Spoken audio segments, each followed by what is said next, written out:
안녕하세요. 살다 보면 이런 일 저런 일 겪는다지만 이번 이혼으로 제가 겪은 일이 어찌나 기가 찬지 사연을 보내게 됐습니다. 사실 저는 남편과 만나기 전에는 남자와 한 번도 사귀어보지 못한 모태솔로였습니다. 혼자서 뭐든 할 수 있다는 장녀 특유의 책임감과 든든함이 이상하게도 남자를 사귀지 못하도록 막는 느낌이었습니다. 그러나 남편이 저희 회사에 입사하면서 저에게도 봄날이 찾아왔다고 생각했어요. 제가 연상에다가 남편보다 직급이 높았기 때문에 처음에는 남자로 느껴지지 않았습니다. 그렇지만 저에게 열정적인 남편과 끊임없이 구애하는 그 모습에 반해 결혼을 결심했어요. 연애 시에도 금전 부담은 제가 더 많이 했지만 제가 더 많이 벌고 있으니 괜찮다고 생각하기도 했고요. 지금 생각해보면 결혼을 준비할 때부터 위험한 요소는 많았습니다. 신혼집은 제가 가진 전셋집인데 예단 예밀 모두 안 하기로 하고 들어간 거였거든요. 그런 불합리한 조건을 모두 허용할 만큼 저는 남편을 무척 좋아했습니다. 그렇지만 그만큼 사랑했는데 이혼을 하게 된 이유요? 딱 한 가지, 심호의 명품 사랑은 제가 이해하고 넘어갈 수준이 아니었거든요. 게다가 저를 ATM 취급하는 남편과 심호의 몰상식한 행동이 저를 한계로 내몰았어요. 그리고 그 시작은 저와 남편의 5번째 결혼 기념일이었습니다. 그날 아침에 별말 없던 남편이 문자로 연락이 왔습니다. 여보, 오늘 저녁에 백화점 들렸다 가자. 응? 갑자기 백화점이 왜? 왜긴 왜야. 맛있는 거나 먹고 쇼핑이나 하고 오자고. 좋아. 그렇지 않아도 오늘 맛있는 거 먹으러 갈 거라고 예상했어. 풀 메이크업하고 오길 잘했네. 그치? 오늘 백화점 갈 걸 예상했어? 어쩐지 오늘 아침에 왜 그렇게 화려한 옷을 입나 했네. 다행이네. 메이크업이 쓸모없는 게 아니게 돼서. 오랜만에 외식을 하는 것이기도 하고 특별한 날이었기에 좋은 시간을 보내게 해줄 거라는 설렘을 안고 함께 퇴근해 백화점으로 향했습니다. 사실 아침에 아무 말 없어서 조금 시무룩한 상태였거든요. 설마 결혼기념일을 잊었을까? 서프라이즈가 있지 않을까 하는 생각들을 했으니까요. 이렇게 퇴근 시간 맞춰 외식 이야기를 해주니 그렇게 기분이 좋을 수 없더라고요. 그런데 차를 세우고 올라간 백화점 1층 에스컬레이터 앞에 시어머니께서 떡하니 서 계시더군요. 어머 어머님, 여기는 어쩐 일로 오셨어요? 여기 왜 오긴 우리 효자 아들이 불러서 왔지. 자기가 오는 어머님 오시라고 했어? 어머니 요즘 입을 옷이 없다고 해서 하나 사드리려고 불렀지. 어머님 옷? 이것 때문에 자기한테 백화점 오자고 한 거야. 좋잖아. 옷 사드리고 여기서 식사하고 가면 딱 되겠네. 안 그래? 저는 어이가 없었지만 심호 앞이라 꾹 참았습니다. 저와의 결혼기념일은 까맣게 잊고 있더군요. 남편은 기념일을 자주 잊어버리는 스타일이라 이번에도 그런 거라 생각하고 넘기려고 했어요. 그런데 어머님과 함께 고가의 브랜드점에서 옷을 고르더군요.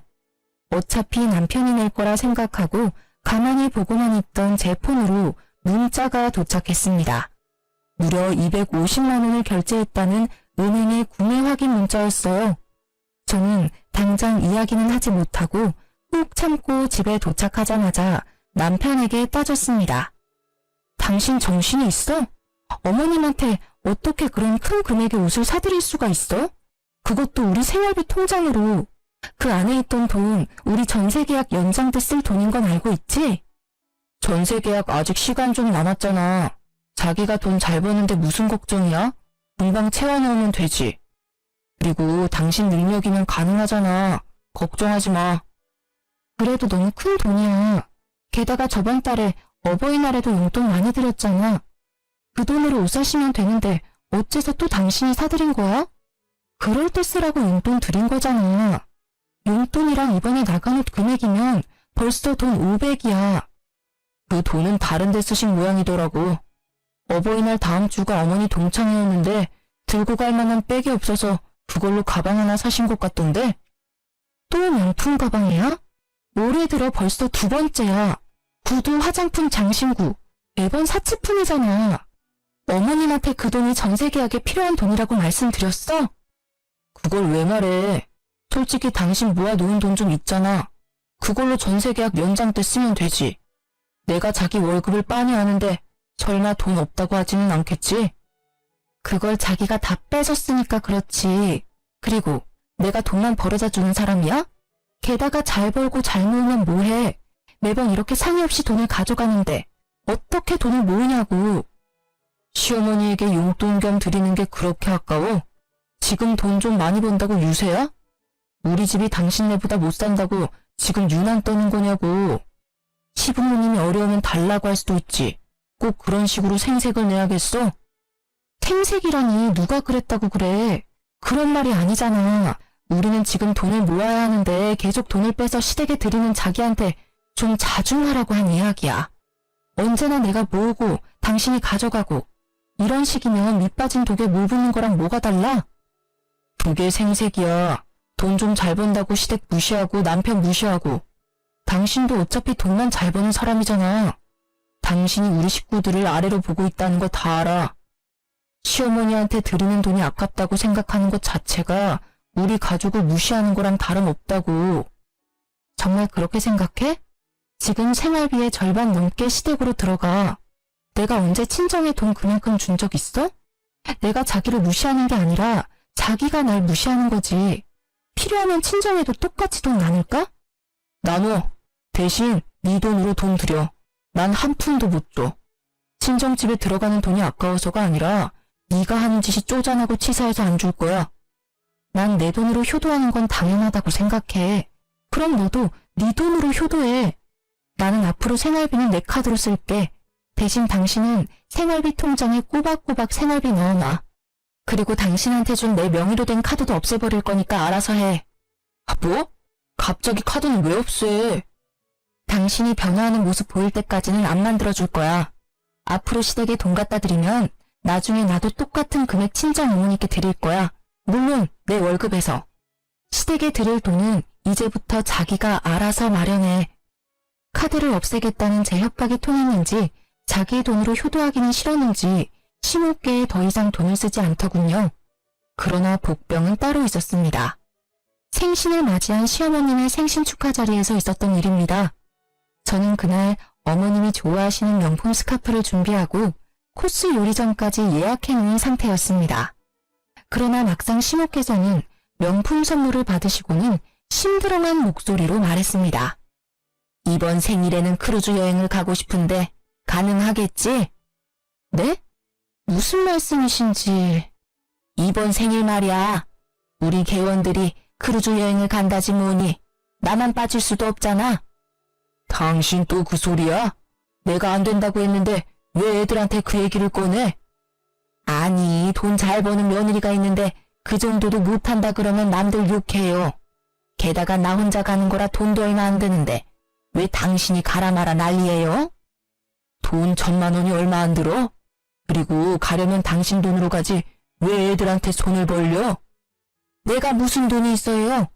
며느리가 뭐라고 했는지 아들놈도 용돈이라고는 한 푼도 안 주는데. 지금껏 며느리가 자기 손으로 돈 준 거 본 적 있어요? 내가 뭐라도 사달라고 해야 겨우 사줬다고요. 당신이 졸라서 받았으면 그걸로 된 거지. 시어머니가 돼가지고는 만날 때마다 돈. 당신은 대체 어른이 돼가지고 언제쯤 제정신 차릴 건데? 아우, 답답해. 예, 며느라가. 네가 대답해봐. 내가 요구하는 게 너무하다고 생각하니? 다른 사람들은 며느리 사위가 비용 부담한다는데 내가 그 친구들 틈에서 못 간다 그러면 너랑 네 남편은 뭐가 되니? 시무여행 하나 안 보내준 나쁜 며느리 아들밖에 더 돼? 시부모님이 싸우시는 걸 보는 것도 곤혹스러웠지만 그렇다고 1,000만 원이라는 금액을 선뜻 드릴 수도 없는 노릇이었습니다. 어머님, 죄송한데 저희도 금액이 너무 커서 당장 마련할 수는 없을 것 같아요. 저는 최대한 간곡히 돌려 말했습니다. 남편은 아무 말 없이 밥만 먹고 있으니 누군가는 대답을 해야 했어요. 그래서 못 해주겠다는 거니? 듣는 것도 서러운데 며느리 눈치까지 봐가면서 살아야 해. 그리고 너 거짓말하는 거 아니다. 너희 전세 연장 계약 때문에 목돈 모아놨다며. 차라리 전세 빼서 우리 집 들어오고 모아놓은 돈으로 크루즈 보내주면 될 거 아니야. 저는 정신이 아득해졌습니다. 합가라니. 게다가 같은 지붕 아래 살면서 비싼 걸 사달라고 할 때마다 등살에 시달려야 할 제 미래가 보이기 시작했죠. 그러면 괜찮겠네. 전셋집 연장으로 마음고생 안 해도 되고 전세금도 생길 거 아니야. 남편은 그저 돈이 생긴다는 생각에 즐거워 불난 집에 부채질을 계속하고 있더군요. 남의 속도 모르고 짓거려대는 그 입을 어찌나 막아버리고 싶던지. 죄송한데 저는 전세를 뺄 생각이 없어요, 어머님. 가뜩이나 야근도 많은데 괜히 신경만 쓰이실 거고 무엇보다 직장이 너무 멀어요. 만약 이쪽으로 옮기면 직장을 그만두고 다른 곳으로 옮겨야 할지도 몰라요. 서운하다 얘. 이러니까 매번 네가 식구가 아니라 남처럼 보이는 거야. 시부모님 공경할 줄도 모르고 따박따박 말대꾸나 할 줄 알지. 죄송한데 어머님, 지금 착용하고 계신 옷, 가방, 구두, 귀걸이, 그리고 지금 손에 들고 계신 스카프까지 모두 제 월급에서 빠져나간 것들이에요. 딸 같은 며느리까지는 못 돼도 충분히 성의는 보였다고 생각하고 있어요. 여기서 크루즈까지 해드리면 올해 저희 생활에 타격이 커요. 네가 해줬다고 생색이니? 시어머니한테 이렇게 대놓고 이야기할 정도면 어지간히도 우리를 무시하는 거지. 넌 너희 엄마한테도 이런 식으로 말대꾸하고 사람 무안 주고 그래? 저희 어머니는 금전이나 물건을 요구하신 적이 없으세요. 그래서 제가 더 해드리고 싶은데도 못 해드리고 있고요. 그리고 말대꾸가 아니라 간곡히 말씀드리는 거예요. 저희는 정말로 크루즈 경비에 내드릴 돈이 없어요. 기가 막혀서 너 지금 나를 돈이나 요구하는 천박한 사람이라고 생각해? 됐어. 니네가 해준대도 내가 싫어. 앞으로 우리 집에 오지 마라. 너희한테 줄 생수도 아까우니까. 결국 화가 난 시모는 시부를 데리고 나가셨고 남겨진 저는 남편에게 한 소리를 들었습니다. 당신은 꼭 그런 식으로 말해야 돼? 좀 더 좋게 말할 수도 있잖아. 그냥 안 된다고만 하면 될걸. 꼬투리 잡듯 말을 해서 어머니가 화나셨잖아. 나도 화났어. 그럼 당신이 이야기하지 그랬어. 아까는 입 꾹 다물고 있더니 이제 와서 난리야. 게다가 어머님이 그렇게 쉽게 포기하실 분이야? 아님 자기 월급에서 빼서 드려. 그건 안 말릴 테니까. 진짜로 다시 생각해봐. 본가로 들어가면 돈도 아끼고 좋잖아. 너 살림에 신경 안 써도 되고 전세금 목돈도 생기고 그걸로 재테크하면 돈도 금방 벌어. 본가로 들어가면 돈이 더 들겠지. 멀리 사는 지금도 불러내서 명품 사서 계산 우리한테 하라고 하는데 같은 집에 살면 어떤 요구를 하실지 상상도 안 가. 당신이 어머님 요구 다 들어줄 자신 있으면 가. 나는 내 집에서 편하게 살 테니까. 결국 합가와 크루즈 이야기는 다행히 흐지부지 되었습니다. 그러나 어머님은 그 뒤로도 저와 남편을 불러내어 명품을 사드리는 행동을 멈추지 않았습니다. 이때까지만 해도 저는 이혼은 생각도 않고 있었어요. 그 사건이 터지기 전까지는요. 사실 제게는 남모를 고민이 하나 있었어요. 결혼 5년이 넘어가는데 애가 생기지 않는다는 거였습니다. 남편도 시댁도 그 문제로 저에게 말을 꺼낸 적이 없어서 다행으로 생각했습니다. 그리고 임신을 확인했을 때는 어찌나 기분이 좋던지 시댁분들께 가장 먼저 알려드렸어요.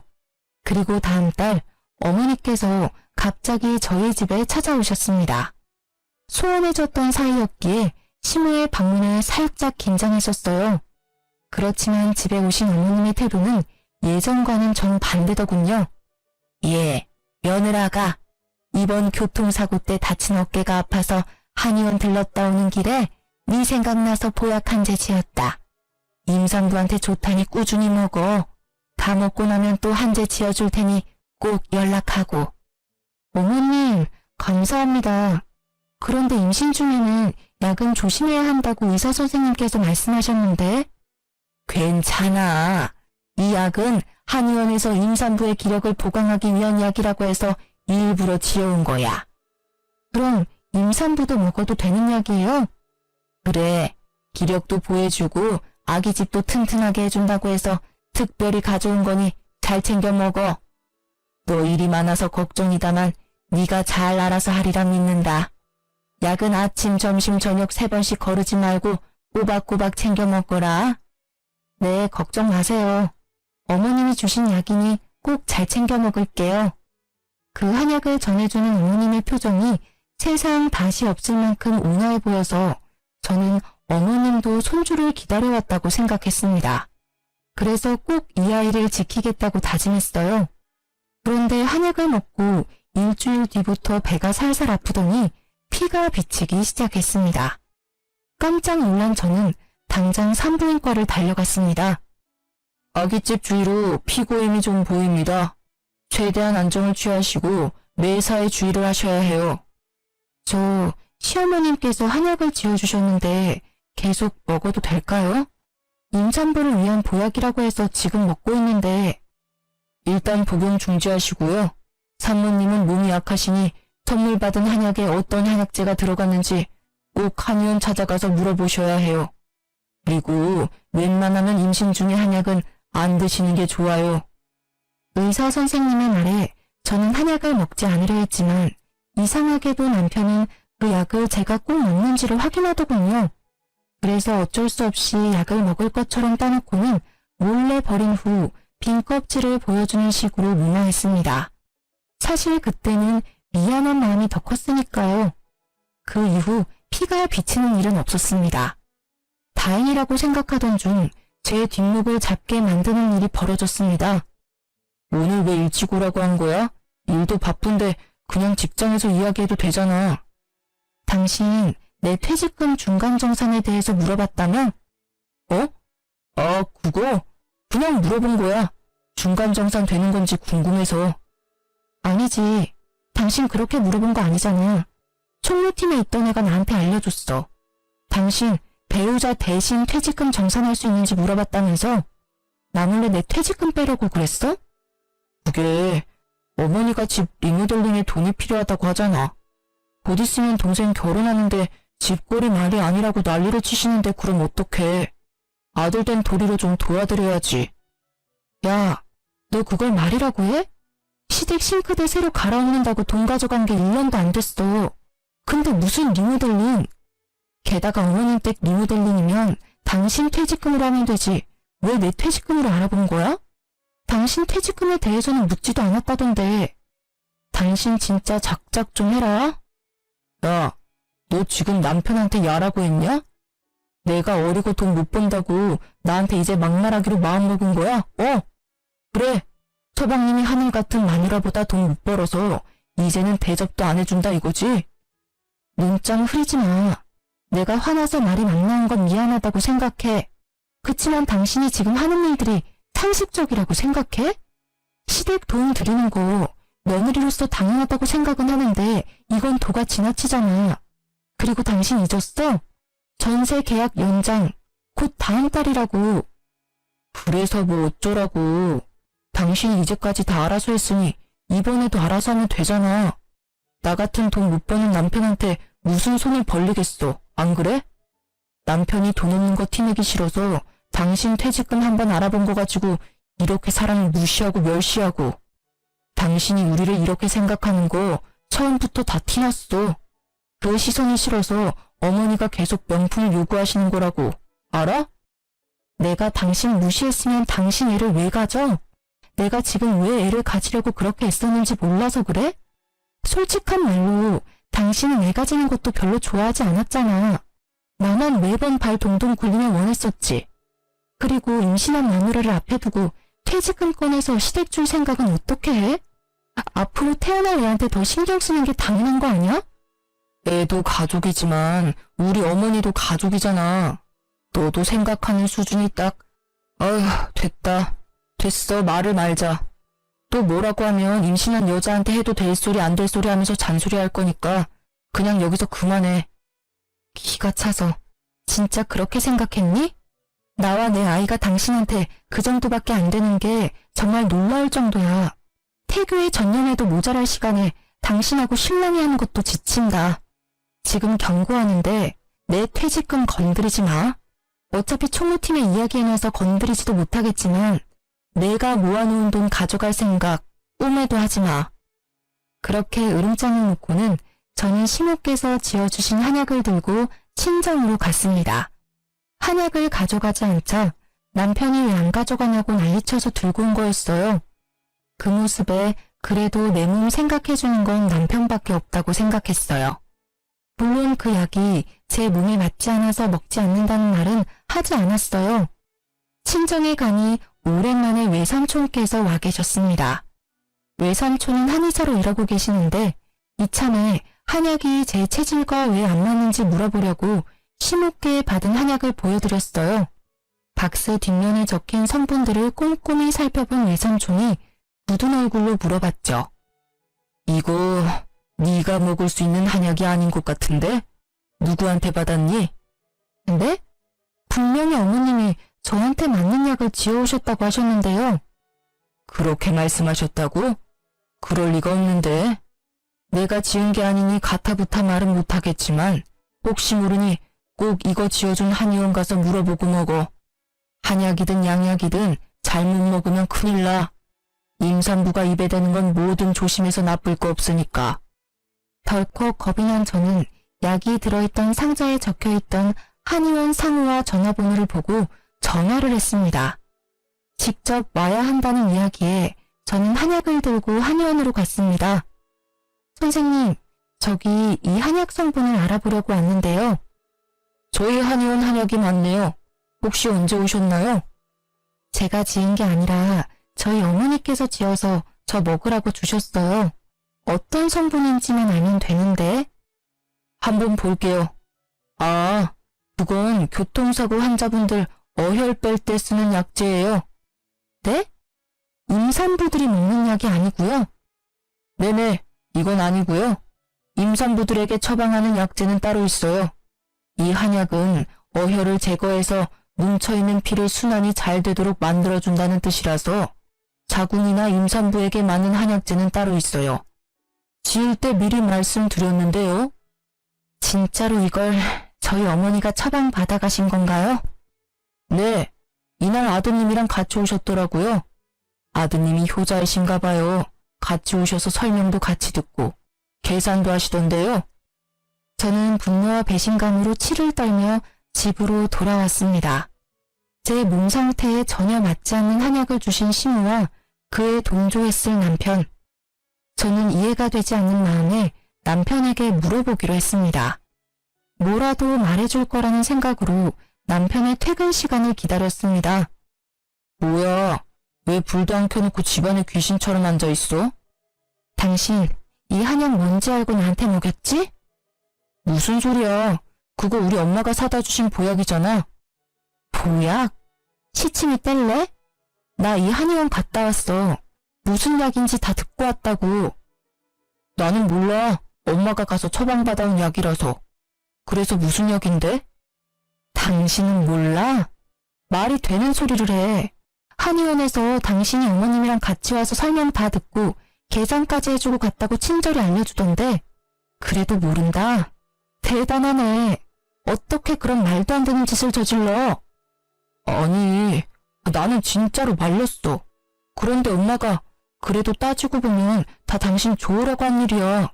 봐, 당신이 임신, 출산, 육아휴직이라도 들어가면 경력도 단절될 수도 있고 또 육아휴직 후에 복귀도 못할 수 있잖아.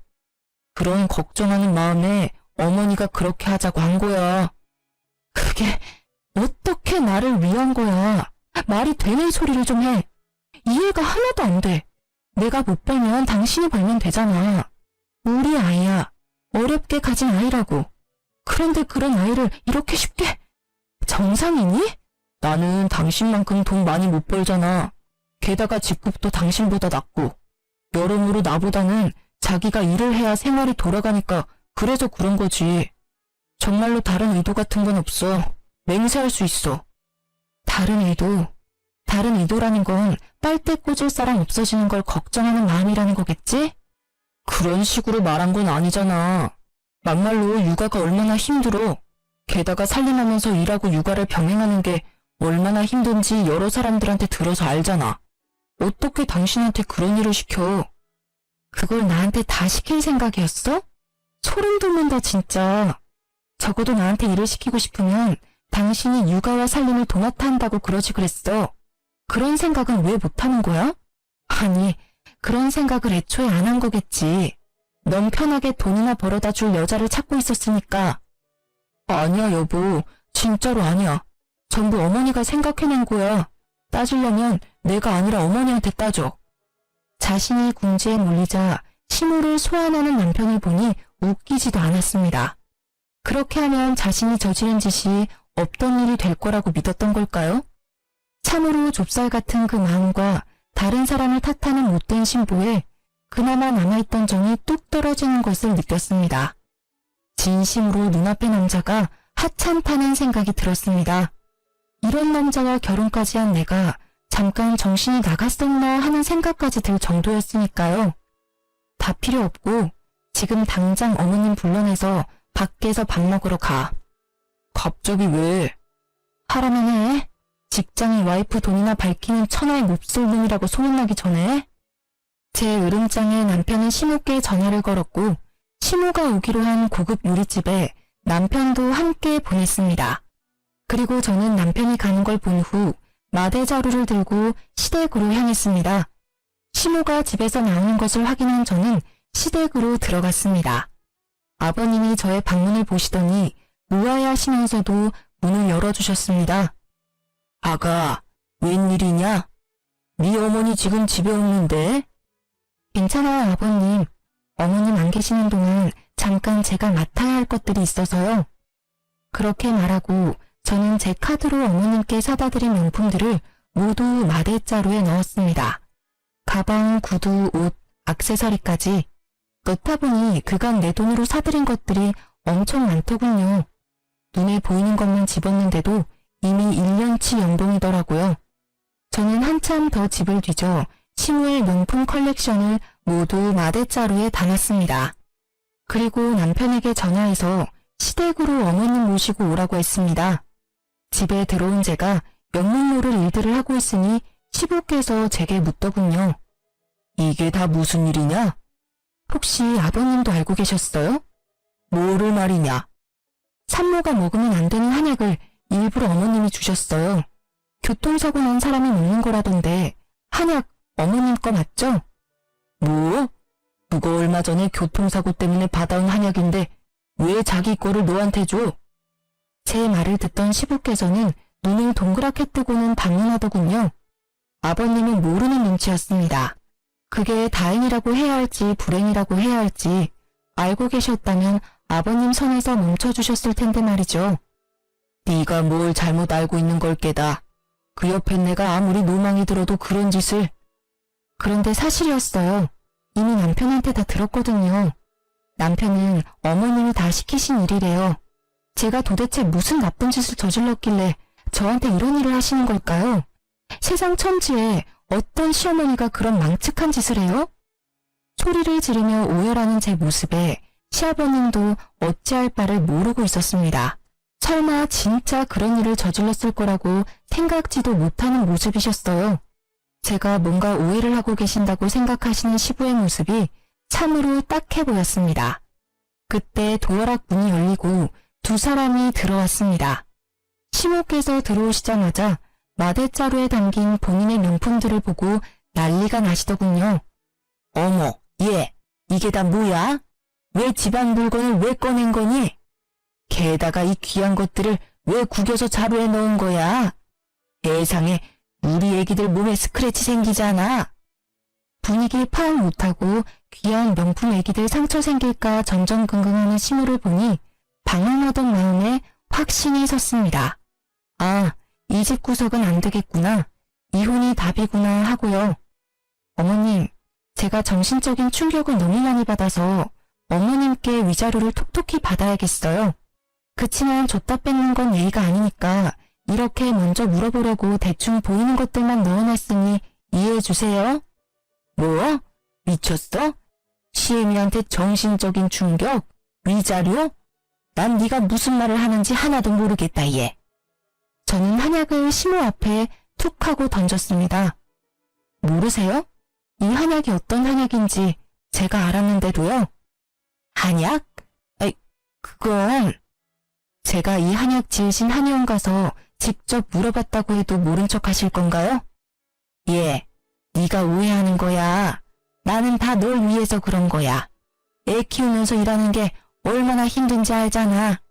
솔직히 우리는 손주 같은 건 크게 관심 없고 네 건강이 최고라서 그랬어. 그게 잘못이라면 잘못이겠지. 그래도 나는 잘못했다는 생각은 안 해. 다 널 위해서라니까. 그러세요? 그런데 어쩌죠? 저는 이미 알고 있는데요. 그 한약 저한테 주신 진짜 이유. 제 돈 때문이잖아요. 제가 벌어다 줄 돈이요. 어머님이 그토록 사랑하는 명품 사줄 제 돈 말이에요. 그것 때문에 이런 짓을 저지른 거잖아요, 둘이서. 누가 그런 말을 해? 절대로 아니야. 나는 그런 적 없다. 그것보다 날 못된 심으로 몰아가려는 네 행동이 더 나쁘다고 생각하지 않니?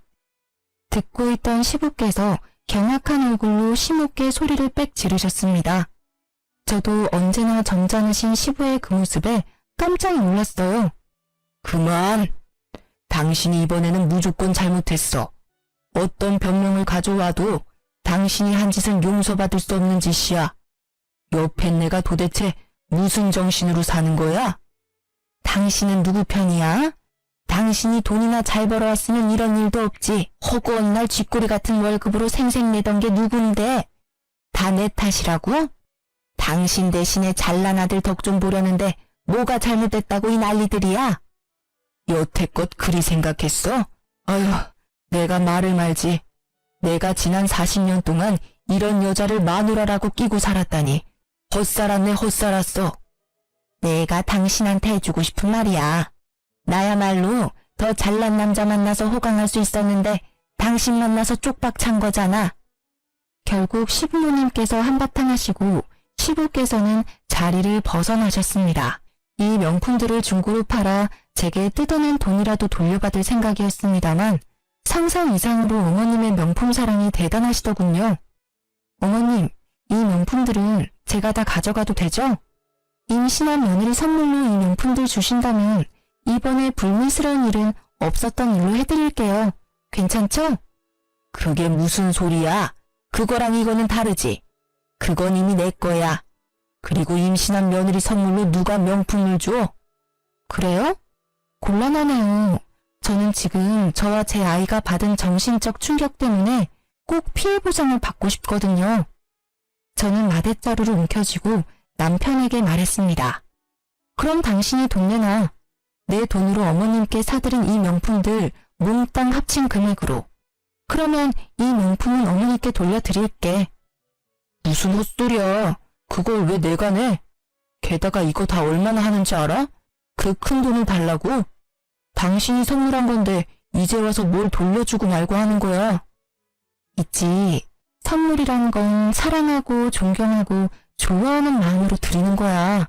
그런데 그 마음이 배신당한 것도 모자라 이런 일까지 당했으니 그 마음이 몽땅 사라지는 것도 당연한 거 아니야? 그래. 당신까지 안 된다면 그냥 다 없애버릴게. 안 돼. 안 된다. 얘 그냥 돈 줘버려. 내 가방 망가뜨리면 용서 안 해. 절대로 가만두지 않을 거야. 고작 가방의 히스테릭한 모습으로 소리를 지르는 시모의 모습에 저는 냉소가 터져나오는 것을 막으며 말했습니다. 어머님께서는 아직까지 중요한 게 뭔지 모르시네요. 고작 명품 때문에 이러시면 곤란하죠. 어머님께서 망치려고 했던 건 사랑만 받아도 모자랄 정도로 귀하고 소중한 거예요. 제가 지금 기분이 너무 안 좋거든요. 수 틀리면 확 다 찢어버릴지도 몰라요. 예, 진정해라. 미안해. 내가 미안했다. 그래, 돈은 네 남편이 다 돌려줄 거야. 엄마, 무슨 소리 하는 거야? 나도 주고 싶은데 돈이 없어. 당신도 잘 알잖아, 내 사정. 코인 투자했다가 다 잃은 거. 돈 없으니까 알아서 해. 그래서 안 주겠다는 말이야? 안 주겠다는 게 아니라 지금 당장 돈이 없다는 거잖아. 돈 있으면 좋지. 근데 없잖아. 어쩌라는 거야? 아, 그러면 돈이 있으면 나한테 돈을 주겠다는 거야? 그래, 있으면 주지. 안 주려는 게 아니라 못 주는 거야, 없으니까. 그래? 그럼 됐네. 이건 시어머님 돌려드릴게. 당신은 나랑 같이 회사 가서 퇴직금 정산해. 당신 퇴직금 한 3천 있었나? 여기 명품들 가격의 절반 정도겠지만 중고인 걸 감안해서 그 정도로 봐줄게. 뭐? 그건 절대로 안 돼. 퇴직금을 가져가다니. 그거 내 전 재산이야. 난 당신하고 이혼할 거야. 당신과 이혼 소송을 하면 누구한테 더 유리할지 알고 있어? 나야. 당신은 유책 배우자니까. 나는 당신이 합의 안 해줘도 상관없어. 당신이 그 퇴직금 안 주면 이혼 소송으로 당신 재산 다 가져오면 되니까. 그때는 3천만 원 정도로 끝낼 생각 꿈에도 하지 마. 남편은 결국 3천만 원의 퇴직금을 중간 정산해서 저에게 주었고 저는 남편을 당장 집에서 쫓아보냈습니다. 전셋집도 내가 마련했고 이 집안에 있는 모든 게 내 돈으로 산 거니까 자기는 자기 물건 챙겨서 당신 집으로 가. 그리고 얌전히 이혼 서류나 기다리고 있어. 열쇠며 도어락이며 싹 다 바꾸고 경비실에 남편과 이혼했고 이 집에 안 사니 외부인 절대 들이지 말라고 신신당부까지 했습니다. 이혼 서류를 받은 남편은 여전히 제가 벌어들일 돈과 재산의 미련이 남았는지 저에게 연락을 해오더군요. 여보, 냉정하게 생각해봐. 애를 낳았는데 아빠가 없으면 애가 얼마나 힘들겠어. 남자애면 아빠가 있어야 하고 여자애면 더더욱 아빠가 있어야 하잖아. 애들한테 아빠의 존재를 빼앗는 게 얼마나 나쁜 일인지 알고 있어? 그렇게 애 생각하는 남자가 그런 대단한 생각을 했어? 그래, 애가 태어나서 친아빠라는 놈이 돈 때문에 엄마에게 어떤 짓을 했는지 말해주면 애가 엄청 좋아하겠다, 그치? 어디서 약을 팔아? 그런 말에 속아 넘어갈 줄 알았어? 내가 하도 당한 게 많아서 당신 말이라면 믿고 싶지도 않아. 그러니까 2번 다시 이런 시덥잖은 이야기로 연락하지 마, 소름 끼치니까. 그 뒤로 전 남편의 연락은 없었습니다. 이혼 후 저는 바쁜 날을 보냈습니다. 혼자서 임신과 출산을 준비하는 것이 보통 일이 아니었지만 친정 식구들이 있어 다행히 잘 해결할 수 있었죠. 아기가 태어나고 첫 도래에 친정어머니가 수고했다며 아기 금부치 사준다며 백화점에 저를 데리고 갔어요. 전 남편이 자주 가던 백화점이라 가고 싶지 않았는데 그 나쁜 예감이 딱 들어맞았는지 하필 가방 매장 앞에서 시무를 만나게 됐습니다. 어머, 안녕하세요. 잘 지내셨어요? 그래. 애가 많이 컸구나. 네. 아빠가 없어도 무럭무럭 잘 커줘서 고마울 뿐이죠. 혹시 가방 사러 오셨어요? 예전에도 이 브랜드 좋아하셨잖아요. 그렇지. 그냥 보러 온 거야. 저도 오늘은 명품 가방 사러 왔거든요.